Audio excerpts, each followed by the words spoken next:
오늘 메시지가 바로 이제 첫 번째 대접입니다. 첫 번째 대접. 45번째 강의입니다. 첫 번째 대접, 전염병입니다. 먼저 이제 이 말씀을 전하기에 앞서서요. 먼저 이제 여러분이 들으셔야 되는 내용이 있는데, 그게 뭐냐면은 이 7대 심판을요, 실제가 아니라 비유라고 보는 사람들이 있습니다. 어떤 사람들이냐면, 계시록을 해석하는 4가지 학파 중에 하나인 이제 상징주의 사람들이 계시록을 특히 이곳의 심판을 상징이다라고 이제 보거든요. 그러니까 비유라는 거죠. 영적이라고 보는 거예요. 자, 근데 이제 이것을 저는 영적이라고 보지 않고 실제적인 심판이라고 봐요. 그러니까 그 상징적으로 보는 사람들은 여기서 있는 이 7대 심판을 어떻게 생각하냐면은 영적이라고 보니까 이거를 정말 독한 종기를요 어떻게 해석하냐면 영적 괴로움이다 이렇게 해석을 하는 거예요. 그러니까 하나님을 만나지 못한 사람들에게 있는 어떤 영적 괴로움을 표현한 것이다 이렇게 표현하는 거죠. 하나님을 만나지 못한 사람들에게 있는 어떤 심리적인 괴로움 이런 것들을 7대 심판이라고 보는데 저는 별로 설득력이 없다고 봐요. 그 이야기가. 왜냐면요 이 지난번 시간에 들으셨겠지만 이 7대 심판은 뭐랑 연결되어 있냐면은 애굽에 내렸던 10대 재앙의 어떻게 보면은 성취 같은 거예요. 하나님께서 애굽의 우상을 통해서 심판을 하시고 그 끝은 이제 유월절 심판이거든요. 여러분들이 영적인 의미를 아시겠지만 하나님은 애굽에 있는 첫째 컷을 치셨다라는 것은 이제 이게 요한계시록 끄트머리에 와서는 하나님께서는 세상의 모든 것들을 심판하실 것이다. 유월절의 어린 양 피의 뒤로 숨지 않은 어린 양의 유월절 어린 양의 피 뒤로 피하지 않은 모든 자들을 심판할 거라는 것에 대한 한마디로 이제 맛보기 같은 거죠. 장자만 쳤다는 것은. 그럼 그게 맛보기라면은 이것은 이제 한마디로 본편이거든요. 결말. 근데 그 애굽에 일어났었던 심판이 비유예요? 아니면은 실제 일어났었던 심판이에요? 실제 일어났었던 심판이죠. 그렇다면 맛보기 심판이 실제라면 마지막 최후의 심판은 왜 심리적 괴로움을 말하는 거다? 라고 보는 것이 저는 전혀 그렇지 않다는 거죠. 하나님의 심판은 갈수록 더 무서워지는 것이지 하나님의 심판이 마지막 심판은 심리적 괴로움이다. 이렇게 보는 게 좀 타당하지 않거든요. 그럼 이렇게 어떻게 해석도 가능하냐면은 최후의 심판, 다시 말하면 이제 불못에 던져지는 거 재밌죠? 홍해에 던져지다, 불못에 던져지다 그림 비슷하잖아요. 그럼 불못에 던져지는 것도 어떻게 해석하냐면은 마음이 지옥 같다는 거지 실질적으로 지옥에 던져진다는 게 아니다 이런 식으로 해석을 할 수 있단 말이에요. 근데 저는 당연히 그걸 받아들이질 않거든요. 자, 그래서 첫 번째 이유는 애굽에 내렸던 심판이 비유가 아니라 실제 사건인데 이 요한계시록의 최후의 심판이 애굽 재앙의 궁극적 성취라고 했을 때 이 심판이 비유여야 될 이유가 없다는 거죠. 요한계시록의 7개 재앙이 비유일 이유가 없다는 거예요. 자, 두 번째, 요한계시록의 상징주의 학파, 비유로 이 계시록을 보는 사람들조차도 요한계시록은 궁극적으로 믿지 않는 자들의, 그러니까 인류의 문명의 멸망과 새 예루살렘의 도래로 봅니다. 모든 세상은 멸망할 것이다. 그리고 하나님께서 새로운 나라를 창조하실 것이다. 새로운 나라가 새 예루살렘이거든요. 이 새로운 나라의 도래로 보는데 요한계시록의 인류 문명의 멸망을 다루고 있다면은 최후의 심판이 비유여야 될 이유가 또 없죠. 이 피조 세계가 다 멸망을 당하고 새로운 나라가 임하는데 왜 그게 비유여야 됩니까? 이 중간에 일어난 7가지 심판. 자, 그리고 세 번째 이유는요. 요한계시록에서 사탄의 미혹과 핍박이 비유입니까? 실제입니까? 그 13장에서 짐승이 사람들에게 이제 박해를 하잖아요. 표를 받지 않은 자들, 경배를 하지 않는 자들, 자기 우상의 형상에게 하지 않는 자들의 목을 베거나 박해를 하고 핍박을 합니다. 그럼 그 박해나 핍박이나 미혹이 영적이에요? 실제예요? 실제 있었던 거죠. 그렇다면은 이 순교자들의 탄원에 대한 성취가 또 이 심판이거든요. 그럼 핍박이 실제인데 탄원의 성취가 이 바로 하나님의 복수란 말이에요. 7대죠. 그러면 탄원에 대한 복수가 왜 비유죠? 그렇지 않나요? 그들을 괴롭힌 게 실제적이라면 실제로 그렇다면 그들에 대한 복수도 실제여야 되거든요. 그래서 요한계시록을 이 7가지의 심판을 비유로 보는 것은 요한계시록 전체 문맥에 맞질 않아요. 하나님이 복수를 비유적으로 한다. 아니 하나님이 예언서에서 혹은 역사서에서 하나님이 대적들을 심판하신단 말입니다. 뭐 아수르를 심판하기도 하고 바벨론을 심판하기도 하고 해요. 또 노아 때도 그렇고 소돔과 고모라 때도 그렇고 믿지 않거나 불순종하는 자들이거나 타락한 자들에게 하나님이 심판을 하는데 그 심판이 비유적이에요, 실제예요? 실제죠. 그럼 그 모든 심판들은 하나님을 믿지 않은 이 인류 문명에 대한 예표 같은 거거든요. 선행 사건인데 왜 그 성취가 비유죠?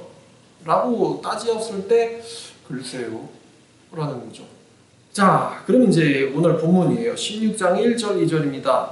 오늘 본문은 또 내가 들으니 성전에서 큰 음성이 나서 7 천사에게 말하되 너희는 가서 하나님의 진노의 7 대접을 땅에 쏟으라 하더라. 다시 한번요. 성전에서 큰 음성이 나서 7 천사에게 말하되 너희는 가서 하나님의 진노의 7 대접, 하나님의 진노가 가득 담긴 7 대접을 땅에 쏟아라. 자, 어디다 쏟아요? 땅에 쏟아라. 자, 하나님의 음성이 나와서 하나님의 대접 몇 개예요? 7 대접을 어디다 쏟습니까? 땅에다 쏟아라.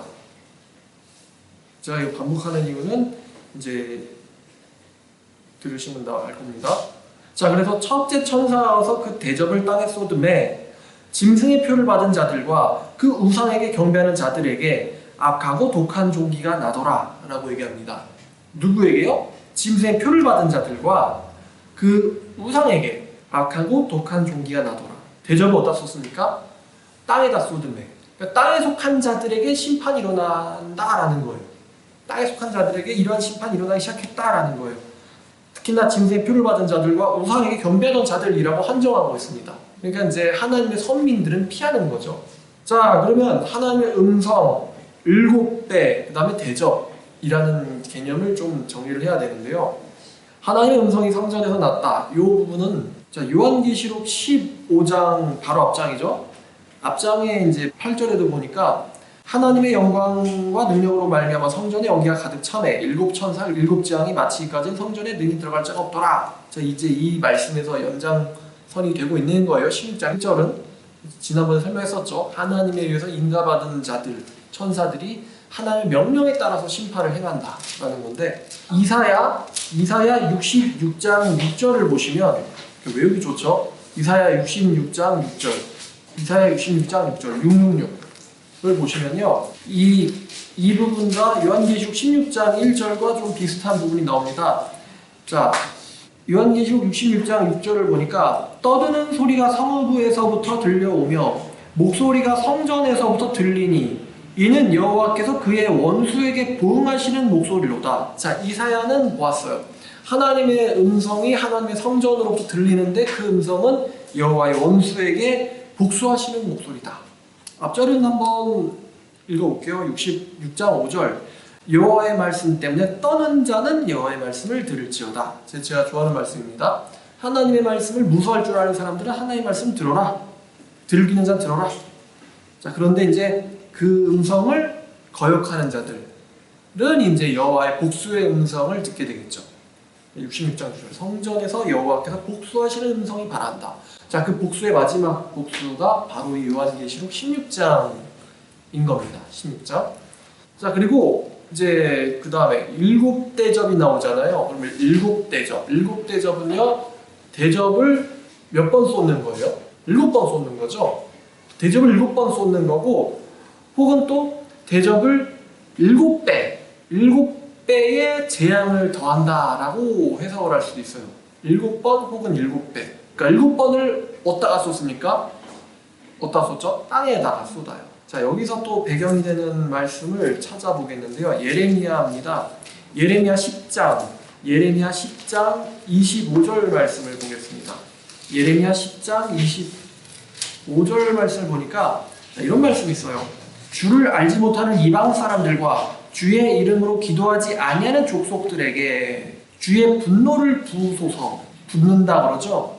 누구에게냐면 주를 알지 못하는 자들과 주의 이름으로 기도하지 않는 자들에게 주의 분노를 부으소서 그들은 야곱을 씹어 삼켜 멸하고 그의 거처를 황폐하게 하였나이다. 딱 요한계시록이죠. 그러니까 하나님을 믿기를 거절하는 자들과 하나님에게 구하지 아니하는 자들에게 복수를 하시옵소서. 주의 분노로. 그들은 어떤 일을 했냐면은 야곱을 씹어 삼켜 멸했다. 야곱이 뭘 상징하죠? 믿는 자들을 상징하는 거예요. 구약에서는 선민들, 이스라엘 선민들, 신약에서는 우리 예수 그리스도를 성실히 믿는 하나님의 자녀들을 말합니다. 근데 그들을 씹어 삼켜 멸했다. 그게 누가 하던 거예요? 요한계시록에서. 짐승과 땅에 속한 자들이 하는 거죠. 땅에 속한 자들, 그 짐승에게 미혹당한 자들이 하던 짓 아닙니까? 성도들을 씹어 삼켜 멸하고 며치든지 죽이게 아니라 걔네들이 그 짓을 했잖아요. 그런데 그 일을 하는 자들에게 주의 분노를 부어라, 부으소서. 이게 예레미야, 그러니까 이게 보면요, 계속 반복되는 거예요.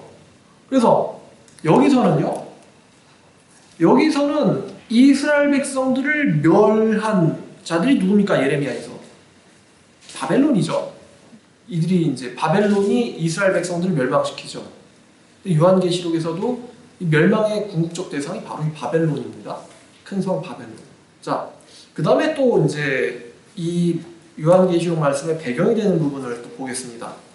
레위기 26장입니다. 레위기 26장 21절 보겠습니다. 레위기 26장 21절. 26장 21절에 너희가 나를 거슬러 내게 청종하지 아니할진대 내가 너희의 죄대로 너희에게 7배나 더 재앙을 내릴 것이라. 또 24절에 나도 너희에게 대항하여 너희의 죄로 말미암아 너희를 7배나 더 치리라. 7배나 더 치리라. 자, 몇 번 재앙을, 몇 배를 주신다고요? 7배의 재앙을 내가 내리겠다. 28절에도 내가 진노로 너희에게 대항하되 너희의 죄로 말미암아 7배나 더 징벌하리니. 자, 보면은 이제 이 이미지들을 이렇게 다 가져오면요, 하나님께서 주의 분노를 쏟으라 그랬어요. 그럼 분노를 부으소서 그랬으면 분노를 어떤 액체로 비유하고 있는 거예요. 그럼 액체가 담겨져 있는 대접이 있다라는 것을 우리가 예레미야에서 상상을 할 수가 있어요. 그럼 어떤 자들이 붙냐면 주의 이름을 찾지도 않고 구하지도 않는 자들에게 부으소서라고 그랬는데 어떤 재앙이냐면은 레위기를 보니까 7배의 재앙이다. 7배의 재앙을 쏟으라 하는 거예요. 7배의 재앙. 그런데 또 레위기에서 7번을 땅에다가 뿌리는 의식이 있습니다. 비슷하기 때문에 볼 건데요. 레위기 4장이에요. 레위기 4장을 보면 5절부터 보겠습니다. 5절부터 7절까지 보면요, 기름 부음을 받은 제사장은 그 송아지의 피를 가지고 회막에 들어가서 제사장이 손가락에 그 피를 찍어 여호와 앞 곧 성소의 휘장 앞에 7번 뿌릴 것이며 제사장은 또 그 피를 여호와 앞 곧 회막 안 향단 뿔들에 바르고 그 송아지의 피 전부를 회막문 앞 번제단 밑에 쏟을 것이며 그 피를 또 7번 뿌린다라고 나옵니다. 16, 17절을 보면요, 기름 부음을 받은 제사장은 그 수송아지의 피를 가지고 회막에 들어가서 그 제사장이 손가락으로 피를 찍어 여호와 앞 휘장 앞에 7번 뿌릴 것이며, 그렇게 나옵니다. 그러니까 여기서 사람들이 죄를 지으면 그 죄값을 전가한 송아지를 잡아서 송아지를 죽이고 그 피를 어디다 뿌리냐면 땅에다 뿌려요. 그 땅에다 뿌리는 의미는 그 죄인들이 살던 그 땅을 정화한다라는 영적인 의미가 있어요. 피를 뿌림으로써 땅을 정화한다. 근데 지금 요한계시록에서는 땅에 속한 자들이 땅을 죄로 더럽혔어요. 그래가지고 그 죄로 더럽힌 그 곳에 하나님께서 자기의 진노의 대접을 쏟음으로써 땅을 정화시키는 거예요. 레위기에서는 이런 의미가 요한계시록은 또 이렇게 또 표현되는구나. 그리고 레위기에서는 피를 뿌렸으면은 계시록에서는 진노를 붓습니다. 진노를 부어요. 자, 그리고 그래서 이제 7배의 재앙을 하나님을 찾지 않는 자들과 또 요한계시록의 개념을 가지고 보면은 우상에게 경배하는 자들에게 붙는구나. 그러니까 사실 하나님께서는요, 레위기는 보면은 불신자예요. 불신자. 좀 암시는 되어 있습니다. 야곱을 씹어 삼키던 그런 보통 불신자는 아닌 거죠. 그런데 이제 요한계시록은 정확하게 짐승에게 경배하는 이라고 표현합니다. 그러면 이제 어떤 분들이 이렇게 좀 의구심을 갖거나 불만을 표할 수 있어요. 뭐냐면은 크리스천들을 잡아 죽이는 거, 이거는 아니죠. 죄죠. 그런데 나는 그렇게 안 살고 그냥 나는 내 맘대로 불신자로서 살았는데 왜 나까지 심판받아야 되느냐라고 항변할 수가 있을 것 같아요. 아니, 죽을 거면은 저 박해 앞장선 자들만 죽이지 왜 예수 안 믿는다고 왜 나까지 죽이냐? 그러면은 두 가지 대답을 할 수 있는데요. 첫 번째는요. 모든 인류는 하나님의 심판 아래 있습니다. 그렇지 않나요? 레리 쇼인가 하는 이제 프로를 제가 봤는데 이래요. 사람들이 불신자들이 어떤 얘기를 듣고 싶어 하냐면은 예수 안 믿어도 착하게 살면은 천국 가야 되는 거 아니냐, 좋은 데 가야 되는 거 아니냐 이렇게 얘기를 하는 거예요. 그리고 그런 거에 동의해 주기를 바래요. 기독교인들이. 착하게 살면 처벌받으면 안 되잖아요 라고 얘기해요. 그리고 어떤 신부님이 예수 안 믿어도 착하게 살면 천국 간다 라는 얘기를 들었을 때 나는 기분이 너무 좋았다라고 합니다. 그러면은 제가 어떤 반론을 또 두 가지를 필 수 있냐면요. 그 말에 첫 번째, 그럼 예수 믿으면 되잖아요. 첫 번째는 아주 쉬운 대답으로 예수 믿으면 되잖아. 왜 예수는 안 믿어?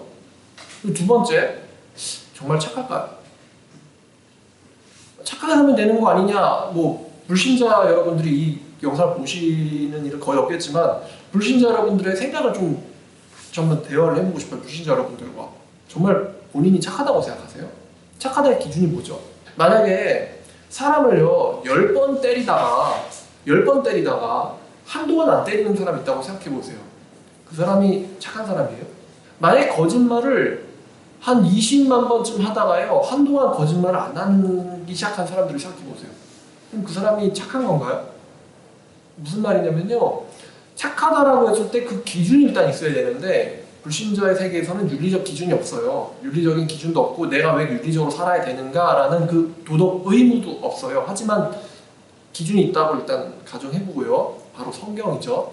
하나님 말씀대로 이웃 사기치지 마라, 거짓말하지 마라, 속이지 마라 라고 했어요. 물론 불신자는 하나님을 안 믿으니까 여호와 외에 다른 신을 섬기지 말지니라 계명은 일단은 지켜두고요. 그럼 내가 이웃을 상대로 단 한 번도 미워하거나 시기하거나 때려보거나 훔쳐보거나 가증스럽게 생각을 해보거나 그 사람의 험담을 해보거나 한 적이 일평생 동안 단 한 번이라도 엄마한테 불순종해보거나 아빠한테 불순종해보거나 그런 적이 단 한 번도, 친구에게 욕을 해보거나 그런 적이 단 한 번도 없냐 이거예요. 그랬으면 그 사람은 의인이에요. 근데 그렇게 못했다면은 죄인이거든요. 제가 뭐 10년 전에 위장 전입한 게 죄가 아닙니까? 예를 들어서요. 10년 전에 위장 전입했으면은 지금은 죄가 아니냐 이거예요. 문제가 없어요, 그게? 문제 있잖아요. 지금 국회 청문회가 날리긴 하지만요. 마찬가지입니다.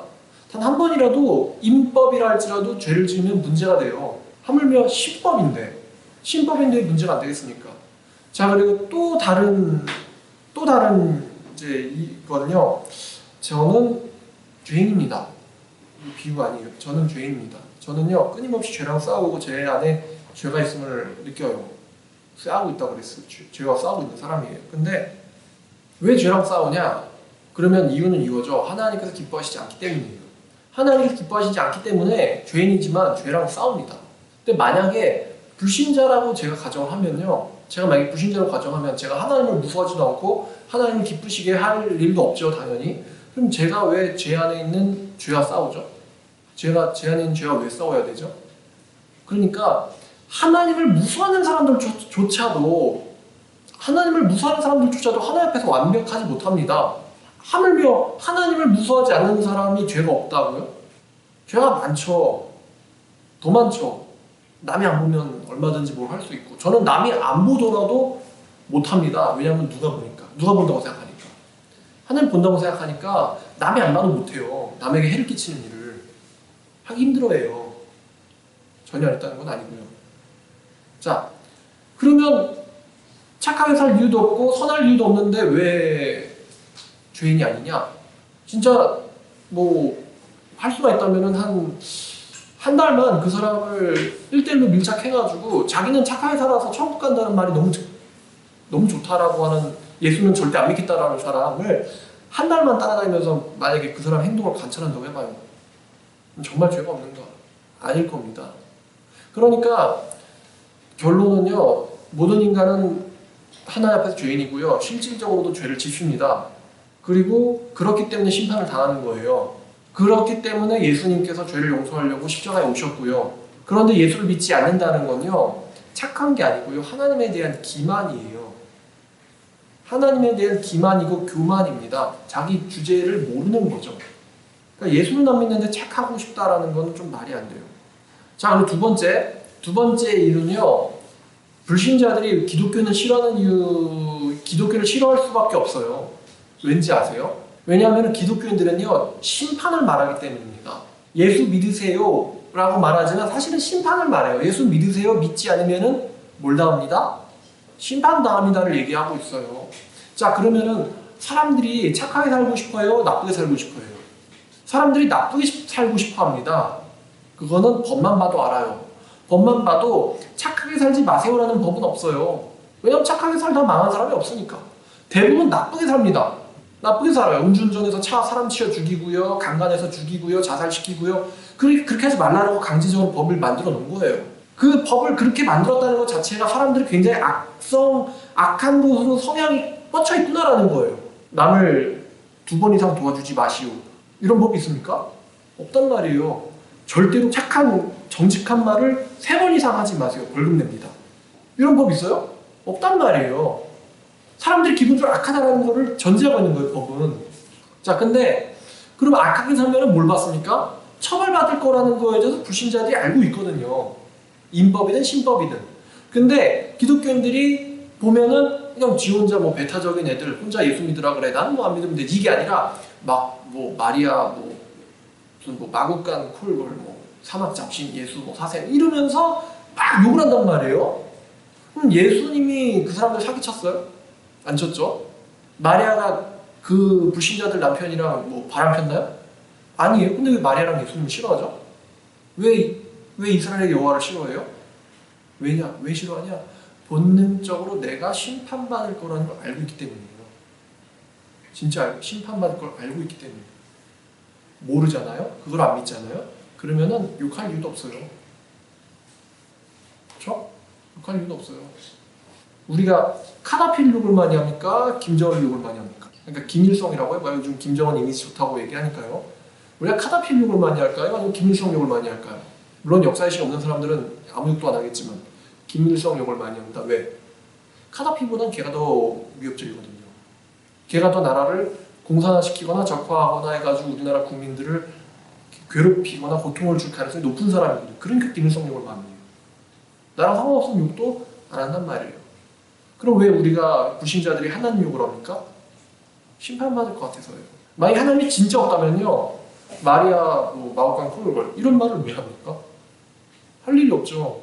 그리고 자기에게 피해 미치지 않은 마리아와 예수님과 이스라엘의 하나님을 싸잡아서 욕하는 거, 이거 죄입니까 아닙니까? 죄예요. 그렇지 않나요?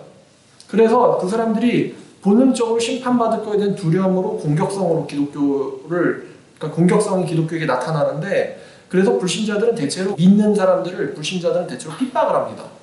무시하든 멸시하든 명예훼손을 하든 정말 직접적으로 물리적으로 피해를 입히든 거기에 대한 복수를 하는 거예요, 하나님께서는. 그러니까 주를 찾지도 구하지도 않는 자들이 야곱을 씹어삼켰다라고 말하죠. 자, 여기서는 이제 하나님을 짐승의 표를 받은 사람들과 우상에게 경배하는 자들, 이거는 하나님의 형상에 대한 모독이기도 합니다. 왜냐면요, 불신자라 할지라도 뭐를 갖고 있냐면 하나님의 형상을 갖고 있습니다. 하나님께서 모든 사람을 자기 형상대로 지었거든요. 근데 하나님의 형상대로 지음받은 인간이 지금 어디다 경배를 합니까? 자, 하나님의 형상대로 지음받은 인간이 우상에게 경배를 합니다. 그러면 이거는 제작자에 대한 모독입니다. 창조주에 대한 모독입니다. 하나님의 형상을 본받은 인간이 우상 덩어리에다 가서 경배를 하고 있다. 이거는 하나님에 대한 모독이에요. 거기에 대한 심판을 창조주가 하시는 거예요. 자, 그럼 이제 심판의 내용이죠. 첫 번째 심판이 뭐냐면요, 바로 독한 종기입니다. 독한 종기. 이거 보면서 독한 종기가 뭐지? 이렇게 생각을 하실 수가 있는데요. 자, 이 독한 종기가 뭔지 제가 봤더니만 이 독한 종기가 성경에서 어디에서 나오냐면은 사무엘상에서 나와요. 사무엘상 5장에서 나옵니다. 이게 사무엘상 5장이 되게 재밌는 스토리예요. 이스라엘 사람들이랑 블레셋 사람들이랑 전쟁을 해가지고 블레셋 사람들이 이겼어요. 그래서 뭐를 뺏어오냐면은 여호와의 법궤를 뺏어옵니다.